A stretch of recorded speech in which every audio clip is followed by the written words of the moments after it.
Hi friends, నా పేరు Nagendram Peram. 9 October 9వ తారీఖున మొట్టమొదటిసారి ధ్యానంలోకి రావడం జరిగింది. ఇంటర్మీడియట్ ఫస్ట్ ఇయర్ చదువుతున్న సమయంలో నాకు జాంటీస్ వచ్చి ఇంచుమించుగా చనిపోయే స్టేజ్కి వెళ్ళాను. అలాంటి స్టేజ్ నుండి బయటకు వచ్చిన తర్వాత నియర్లీ 8 సంవత్సరాలు నేను కేవలం మెడిసిన్ మీద డిపెండ్ అవుతూ వచ్చాను. నేను 1 వీక్ మెడిసిన్ ఆపినా కూడా నాకు మళ్ళా ఆ హెల్త్ ప్రాబ్లం అనేది రిపీట్ అవుతూ ఉండేది. అలాంటి సందర్భంలో నా ఎడ్యుకేషన్ కూడా ఆగిపోవడం వల్ల నేను ఒకటి భౌతికంగా అనారోగ్యంతో ఉండేవాడిని, రెండోది ఎడ్యుకేషన్ ఆగిపోవడం వల్ల మానసికంగా కూడా చాలా స్ట్రగుల్ అవుతూ ఉండేవాడిని. అలాంటి తరుణంలో నేను కూడా ఏదో క్వాలిఫికేషన్ సంపాదించాలి అనే ఉద్దేశంతో నేను యానిమేషన్ కోర్స్ చేయడానికి మొట్టమొదటిసారి నేను హైదరాబాద్ రావడం జరిగింది. హైదరాబాద్ వచ్చిన తర్వాత యానిమేషన్ స్టూడియోలో డ్రాయింగ్ సారు ఆల్రెడీ ధ్యానం చేస్తూ ఆయన శాకాహారిగా ఉంటూ ఉండేవాళ్ళు. మాకు క్లాసు జరిగే ప్రతిసారి కూడా ఆయన మెడిటేషన్ గురించి చెప్తూ శాకాహారం గురించి వివరణ ఇస్తూ ఉండేవాళ్ళు. అలాంటి తరుణంలో మాకందరికి కూడా ఆయన మీద ఒక రకమైన నెగిటివ్ అభిప్రాయం ఉండేది. ఎస్పెషల్లీ నాకు నేనేదో చదువుకోలేని అదే గిల్టీ ఫీలింగ్ నుండి బయటకు వద్దాము, నేను ఏదో క్వాలిఫికేషన్ సంపాదిద్దాము అని చెప్పేసి ఈ యానిమేషన్లో జాయిన్ అయితే ఈయన మెడిటేషన్ చెయ్యి, శాకాహారి కావు అని చెప్పేసి చెప్తూ ఉన్నప్పుడు చాలా ఇరిటేటింగ్ అనిపిస్తూ ఉండేది. ఆయన్ని అవాయిడ్ చేస్తూ ఉండేవాడిని. అలాంటిది ఒక సందర్భంలో ఒక చిన్న సంఘటన జరిగినప్పుడు అప్పుడు నా మైండ్ చాలా సెన్సిటివ్గా ఉండేది. ప్రతి చిన్న విషయానికి చాలా బాధపడుతూ ఉండేవాడిని, ఎక్కువగా ఆలోచిస్తూ ఉండేవాడిని. అలాంటి తరుణంలో ఒక చిన్న సంఘటన జరిగినప్పుడు ఆయన్ని కలవాలి, మాట్లాడాలి అనే ఒక ఆలోచన నాకు మొదలయ్యింది.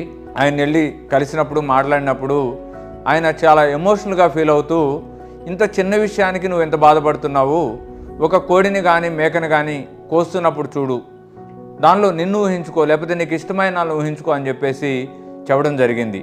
ఆ క్షణం నేను కళ్ళు మూసుకుని ఊహించుకున్నప్పుడు నాకు చాలా భయంకరంగా అనిపించింది. చిన్నప్పటి నుండి కూడా నాకు మంచోడు అనే ఒక బ్రాండ్ ఉండేది. అందరికీ ఏ అవసరం ఉన్నా నేను సహాయం చేస్తూ ఉండేవాడిని. కానీ అలాంటిది ఆ రోజు ఆ కోస్తున్న కోడిలో, ఆ కోస్తున్న మేకలో నన్ను ఊహించుకున్నప్పుడు, నాకు ఇష్టమైన ఊహించుకున్నప్పుడు నాకు చాలా భయంకరంగా అనిపించింది. ఆ క్షణం నాకు వచ్చిన ఆలోచన ఒకటే, నేను ఇన్ని రోజులు మంచితనం అనే ముసుగేసుకుని ఒక రాక్షసులాగా జీవించాననిపించింది.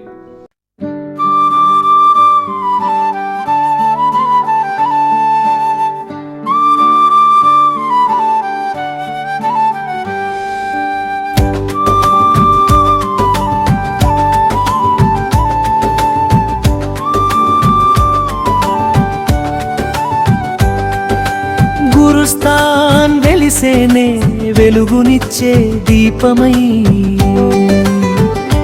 వసుదైక మార్గంలో నడిపించే శిఖరమై, జీవితానికి మార్గం చూపే మార్గదర్శుని, జ్ఞానం వెలిగించే ఆధ్యాత్మిక ఆశ్రమమే గురుస్థాన్. గురుస్థాన్, గురుస్థాన్, గురుస్థాన్.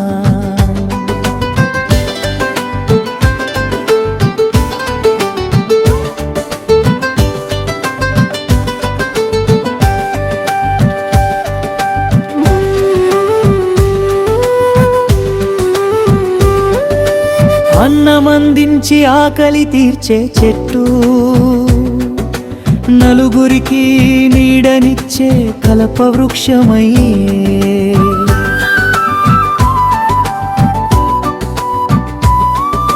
జ్ఞానం విద్యా భావనతో జీవన మార్గం, మనసును శాంతితో నింపేదే గురుస్థాన్ నిలయం. ఆదర్శ సూత్రాలు పలికించే ఆశ్రమం, స్వానుభూతిని పంచే మందిరం, ధ్యాన సాగరంలో సాధనకి మార్గం, వసుదైకత్వని చేసే పుణ్యస్థలం. గురుస్థాన్ వెలిసేనే వెలుగునిచ్చే దీపమై,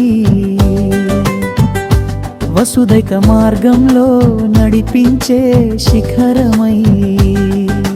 గురుస్థాన్, గురుస్థాన్, గురుస్థాన్, గురుస్థాన్.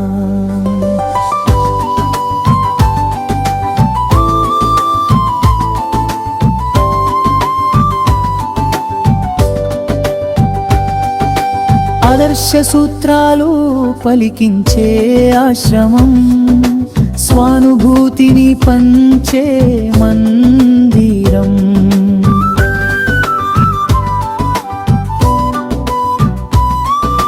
ధ్యాన సాగరంలో సాధనకి మార్గం, వసుదైకత్వని చేసే తుల్య స్థలం. గురుస్థాన్ వెలిసేనే వెలుగునిచ్చే దీపమై, వసుదైక మార్గంలో నడిపించే శిఖరమై. గురుస్థాన్ వెలిసేనే వెలుగునిచ్చే దీపమై, వసుదైక మార్గంలో నడిపించే శిఖరమై. గురుస్థాన్ మెరుస్తాన్, గురుస్థాన్ మెరుస్తాన్.